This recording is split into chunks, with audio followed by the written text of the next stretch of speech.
by x minus a square minus x plus a by x minus a equal to plus 6 equal to 0 x plus a by x minus a এখানে x plus a by x minus a একই term আছে তাহলে একই term থাকলে গেলে আমরা এখানে একটা ধরে নেওয়ার কাজ করব তো ধরে নিই এখানে ধরি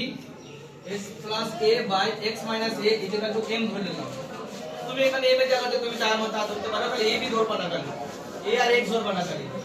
ঠিক আছে তাহলে একই টার্ম ধরে লাভ নেই এখানে তুমি a আর x বাদে তুমি m ধরো যে কোনো আলফাবেট ধরতে থাকলে আমরা মানটা লিখে দিই m square - 5m + 6 equal to 0 হয়ে গেল এবার আমাদের দেখো এটা চিহ্ন পরিচয় আমাদের একটা উৎপাদক বিশ্লেষণের অঙ্কগুলো অনেকবার করেছো হ্যাঁ এটা তো পারা উচিত 6 কে ভেঙে দাও 6 কে যদি ভাঙি তার মানে মিডল ব্রেক বলে এটাকে তো 6 টাকে যদি ভাঙে 3 দুগুণ কত হয় 6 তাহলে দেখো 3 আর 2 যোগ করলে কত হবে 5 তাহলে আমরা এই কাজটাই করতে পারবো m স্কয়ার এখানে কত হবে 3 + 2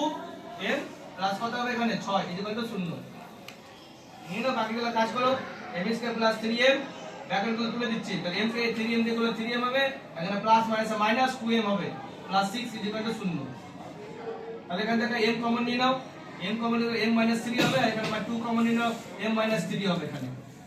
আবার দেখো এখানে m - 3 আবার কমন যাচ্ছে m - 3 আর এখানে কে পড়ে থাকছে m তো পড়ে থাকবে এখানে আর এখানে -2 পড়ে থাকছে এই হলো আমরা জানি দুটো সংখ্যা গুণফল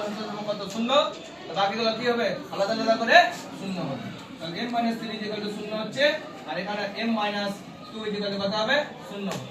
মানে m দাও তো আমাদের মান চাইনি আমাদের মান কি চেয়েছে ভাইলো বলো কি চেয়েছে m এর মান দাও আছে x এর মান বের করতে হবে তাহলে আমরা আরেকটা লাইন করি m কত হবে 3 আর এখানে